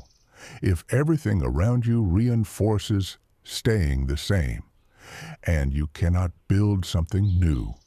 If your environment is built for comfort. So something has to change. Not everything, not all at once, but something. Because small shifts in environment create massive shifts in direction. Now let's make this practical. Environment is not just people. It's what you consume, what you watch, what you listen to, what you allow into your mind. Because your mind absorbs everything, and over time, that input becomes your thoughts, your beliefs, your actions. So if your environment is filled with distraction, negativity, low-level thinking, that becomes your baseline. But if your environment is filled with growth, ideas, people who think differently, that becomes your new standard. Now here's the part most people avoid. Upgrading your environment requires distance. Distance from certain habits. Distance from certain conversations. Sometimes distance from certain people. And that's uncomfortable because familiarity feels safe, even when it's limiting. But growth requires separation, not from people entirely, but from patterns, from energy that keeps you stuck. Because you cannot build a new life while holding on to everything from the old one. That's the trade. Now here's something important. You don't need to completely change your environment overnight. You just need to increase your exposure to better ones.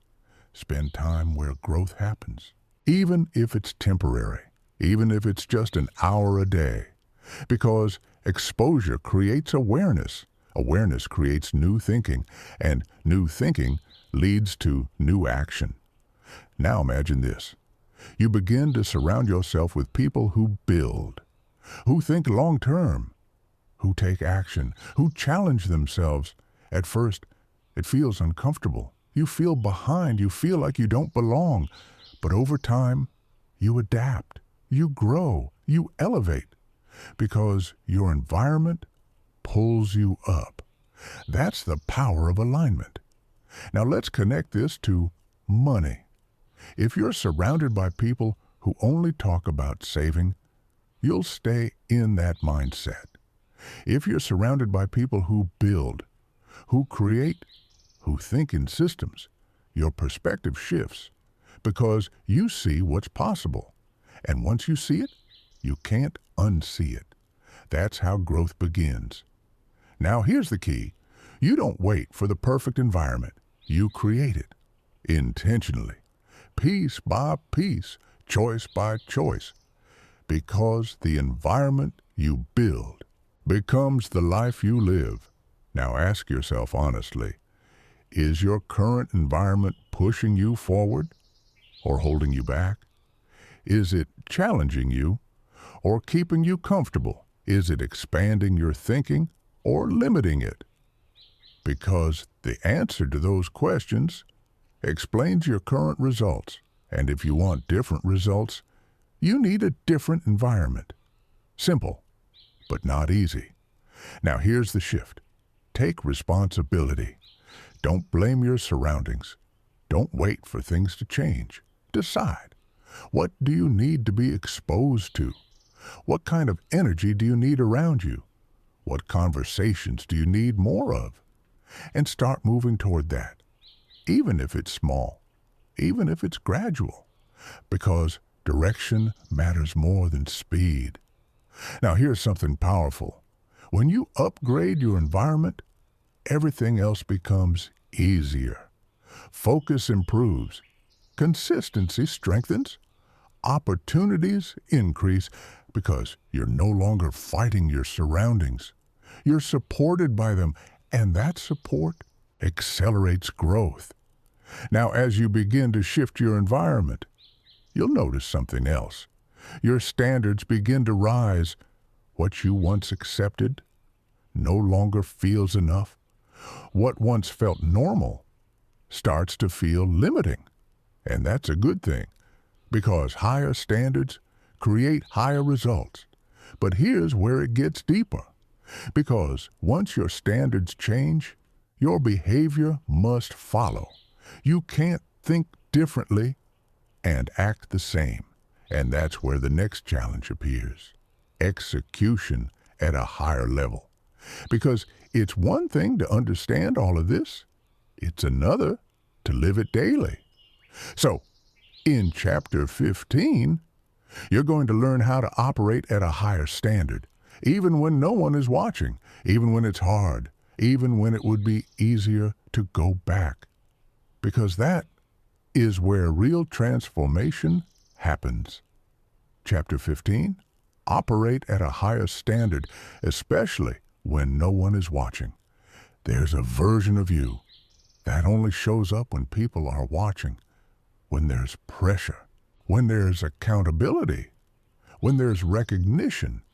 And then there's the real version of you, the one that shows up when it's quiet, when no one is checking, when no one is expecting anything, when it would be easy to do less. That version is the one that determines your future, because standards are not built in public. They are built in private, in the moments no one sees, in the choices no one tracks, in the actions that don't get applause. And that's where most people fall off. They raise their standards in theory, they get inspired, they feel motivated, but when it comes time to execute, quietly, consistently, they go back. Back to comfort, back to old habits, back to what feels easy. Because maintaining a higher standard requires discipline, not once, but daily. One of the patterns you've seen in the material is that discipline is built when you refuse to negotiate with your own excuses.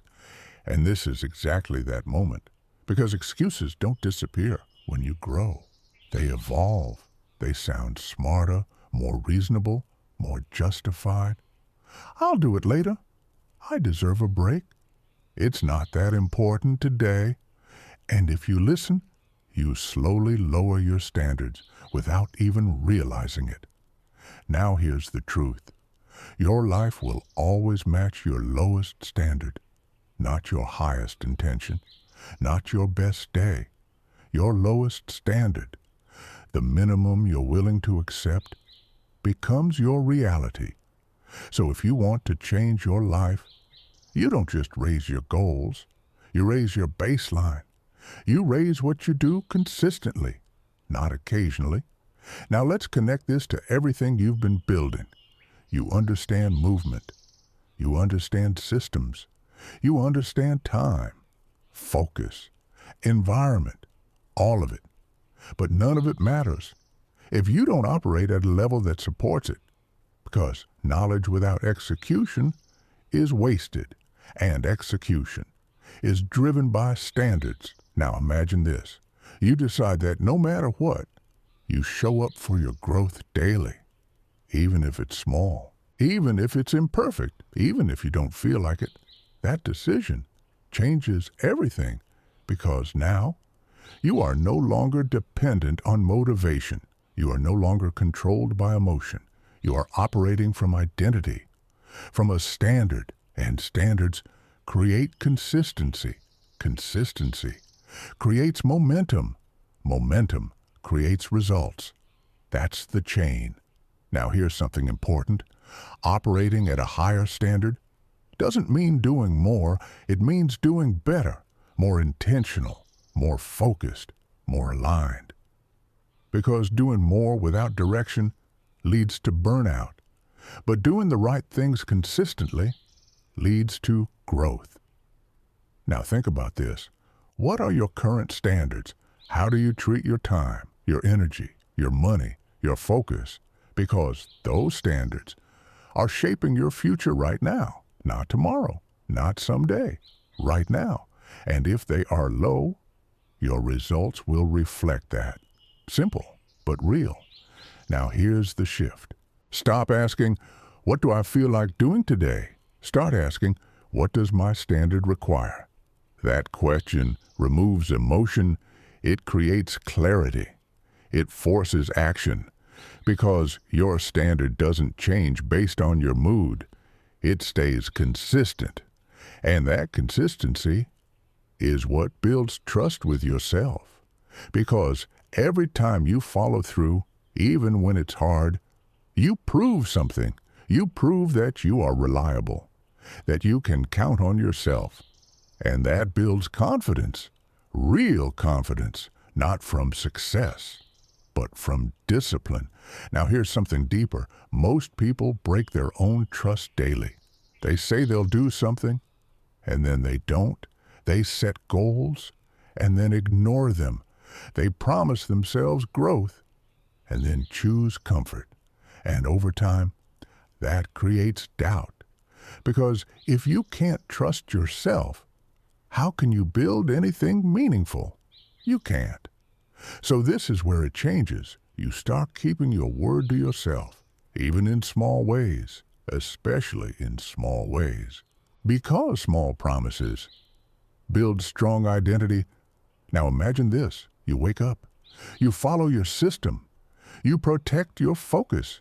You act with intention, not perfectly, but consistently, day after day. What happens? You become someone different, not overnight, but over time. And that's the point. This is not about quick change. This is about permanent change.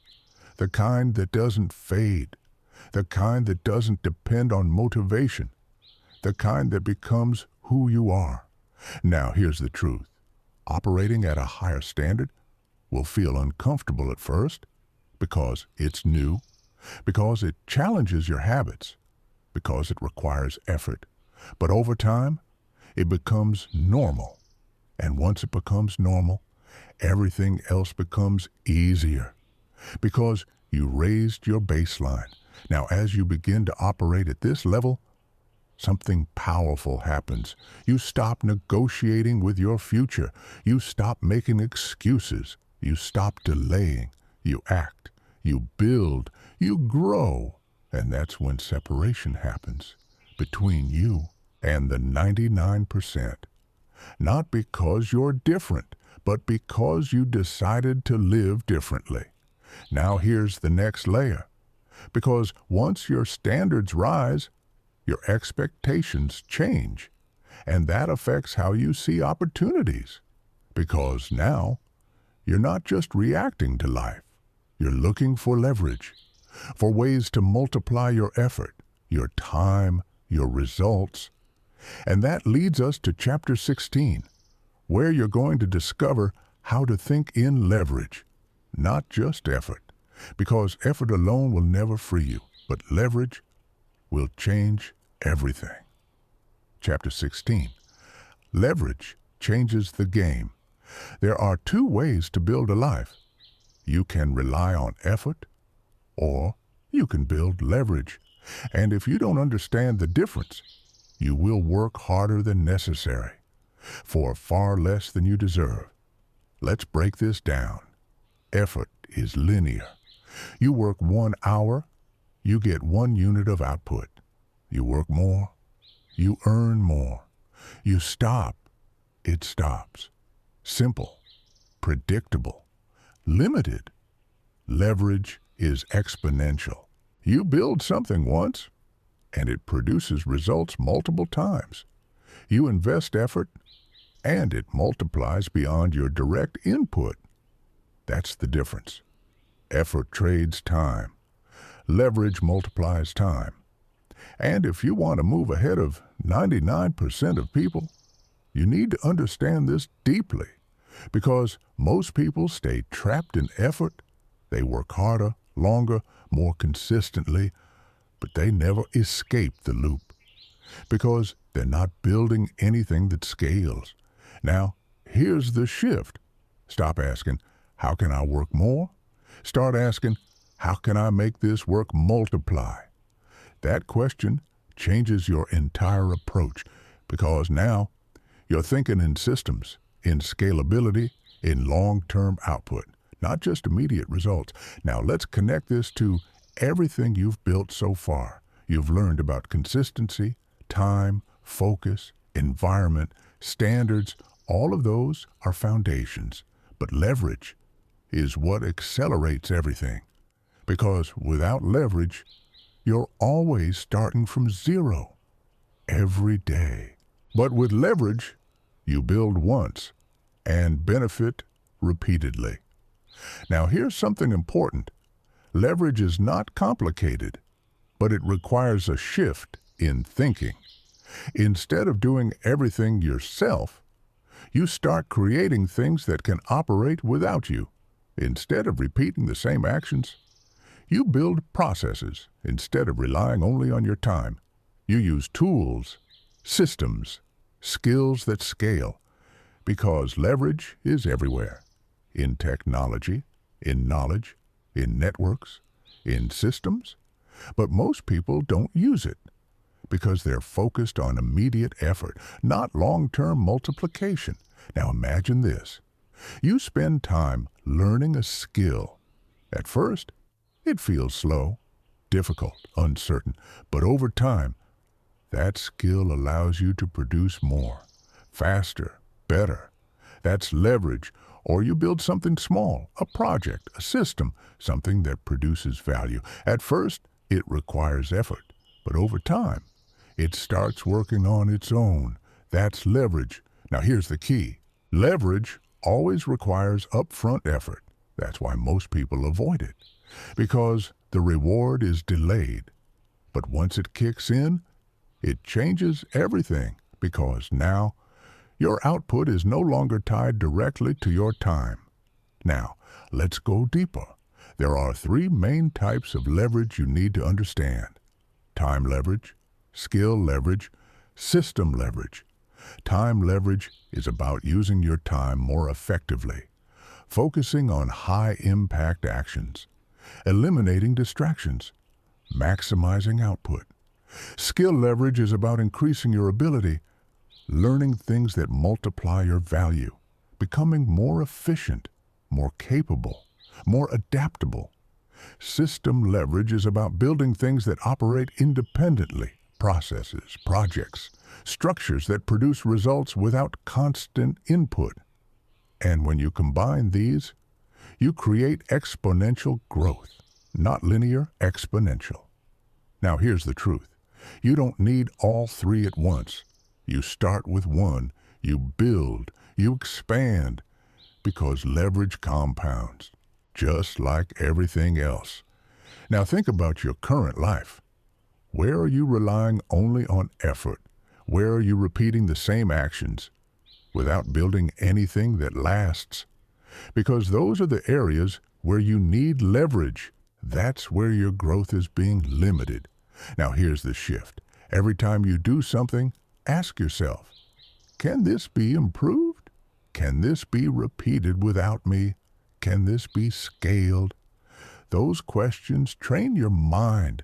They move you out of effort and into leverage. And over time, that becomes your default thinking. Now here's something powerful. When you start thinking in leverage, you stop feeling overwhelmed because you're no longer trying to do everything. You're focusing on building the right things, things that grow, things that last, things that multiply. Now imagine this. Instead of working harder every day, you build something that reduces the need to work harder. You create systems that support you.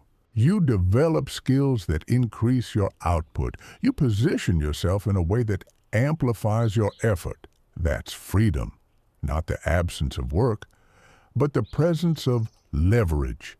Now here's the reality. Most people never reach this point because they stay focused on short-term effort, short-term comfort, short-term results. But if you can shift, if you can think long-term, if you can build leverage, you separate yourself completely. Now, as you begin to understand leverage, you'll notice something else. Your decisions change. You stop chasing quick wins. You start building long-term systems. You stop reacting. You start creating, and that's where real power comes from. But there's still one more layer, because even with leverage, even with systems, even with focus and consistency, there is one factor that determines how far you go. Your ability to think independently. Because if you rely only on what others say, you will always follow. And if you follow, you will always be behind. So, in Chapter 17, you're going to learn how to think for yourself in a world full of noise. Because once you develop that skill, you stop copying paths and start creating your own. Chapter 17. Think for yourself or stay behind. There is a dangerous pattern in the world today. People don't think. They repeat. They echo ideas. They follow trends. They copy strategies without understanding them, and then they wonder why nothing works. Because borrowed thinking creates borrowed results, and borrowed results never last.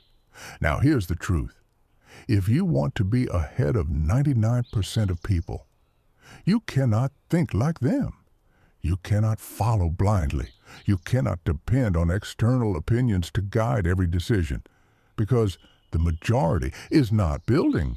The majority is reacting. And if you follow reaction, you will always be late. Now think about this. How often do you hear something and accept it without questioning? How often do you follow advice without understanding why it works? How often do you make decisions based on what others are doing? It's common, it's easy, but it's limiting. Because real growth requires independent thinking. The ability to analyze, to question, to decide based on understanding, not just influence.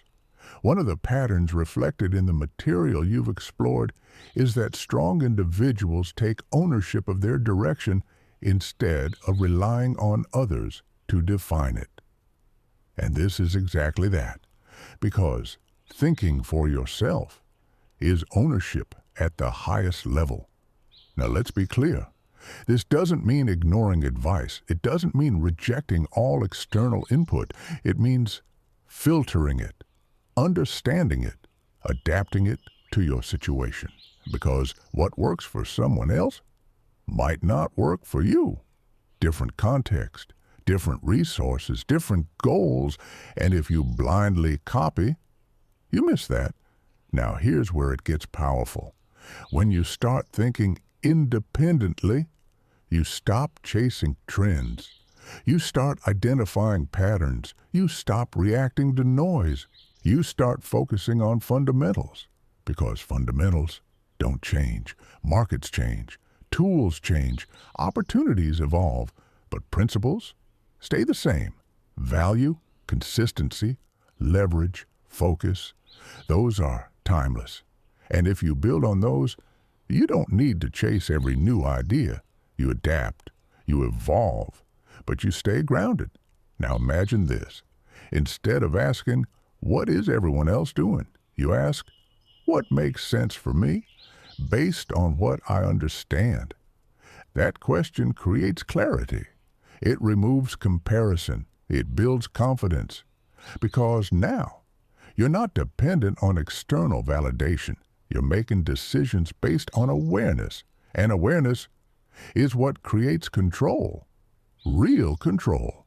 Not the illusion we talked about earlier, but the ability to navigate uncertainty, to adjust when things change, to move forward without waiting for permission. Now here's something important. Thinking independently requires effort. It requires you to slow down, to analyze, to question assumptions. And that's why most people don't do it. Because it's easier to follow, easier to copy, easier to stay within the crowd. But the crowd does not lead, it follows. So if you want to lead your life, you have to step out of that pattern. Now let's connect this to money. Most people follow the same advice: save more, spend less, avoid risk, play it safe. And while parts of that are useful, taken alone, they limit growth because they ignore expansion, creation, leverage. So you have to think deeper. You have to ask, what is the outcome I actually want? Not just safety, not just stability, but freedom, growth, options. And once you define that, you build your strategy around it, not around what everyone else is doing, but around what aligns with your goals. Now here's the shift. Stop looking for answers. Start building understanding, because answers change, but understanding adapts. And when you understand, you don't panic. When things shift, you adjust, you move, you stay in control. Now here's something powerful. When you think for yourself, you become harder to influence, harder to distract, harder to manipulate, because you're not reacting, you're analyzing. And that creates stability, not from saving, but from clarity. And clarity is what drives strong decisions. Now imagine combining everything so far. You move your money intentionally. You build systems. You use time effectively. You stay consistent. You protect your focus. You upgrade your environment. You operate at a higher standard. You think independently. That combination is rare. And that's why it works. Because most people will not do all of this. They will stay in comfort, in repetition, in passive patterns. But you are building something different. Now here's where we go next. Because independent thinking leads to a new level of awareness. You start seeing opportunities differently. You start identifying patterns others miss. And that leads to one final shift. Chapter 20. Sustain the standard. Become the system. This is where most people fall apart.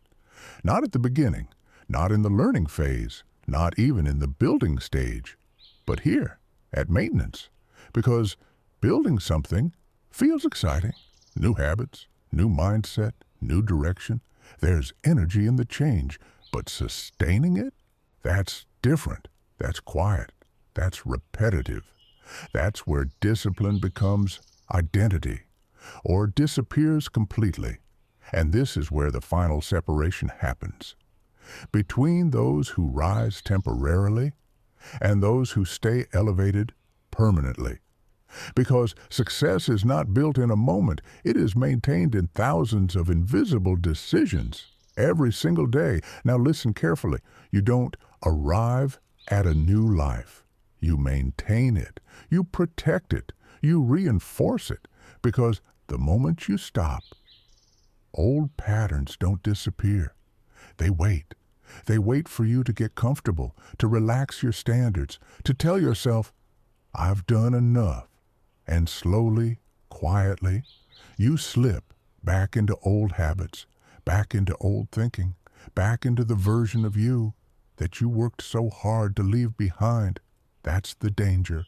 And that's why this chapter matters more than anything. Because sustaining growth requires awareness. Constant awareness. Now here's the shift. You don't rely on motivation anymore. You don't rely on discipline alone. You become the system. Let that sink in. You don't just follow routines, you embody them. You don't just practice focus, you live it. You don't just build systems, you think in systems. Because when something becomes part of your identity, it no longer requires effort to maintain. It becomes natural, automatic, unquestioned. That's mastery. Now imagine this. You wake up and your first thought is clarity, not confusion, not distraction. You move through your day with intention, not reaction. You make decisions based on long-term direction, not short-term emotion. That is not motivation. That is identity. Now here's something important. Sustaining this life does not mean perfection. You will have off days. You will feel tired. You will face resistance. That doesn't change, but your response does. You don't quit. You don't disappear. You return quickly, consistently, because you understand something now. You understand that momentum is fragile, and protecting it is your responsibility. Now think about this.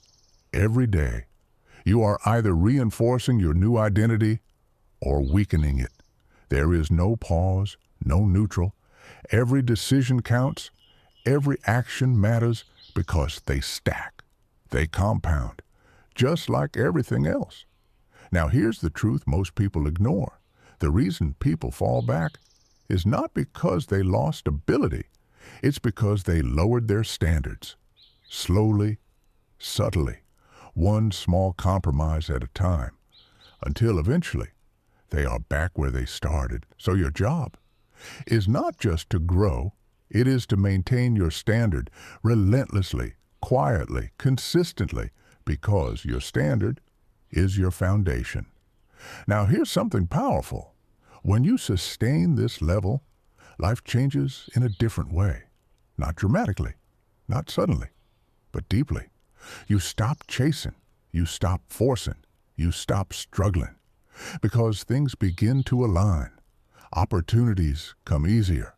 Decisions become clearer. Your confidence becomes stable, because it's built on truth, on action, on consistency, not on temporary success. Now let's bring this all together. You started this journey thinking about money, saving, security, trying to protect what you have. But now you see differently. You understand that money is not the goal. Growth is. You understand that saving alone is not safety.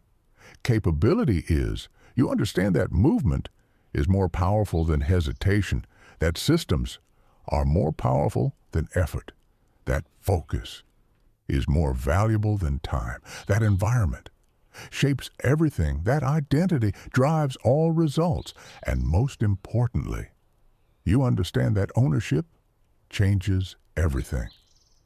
Now here's your final question. Who are you going to be from this moment forward? Not what you'll try, not what you hope.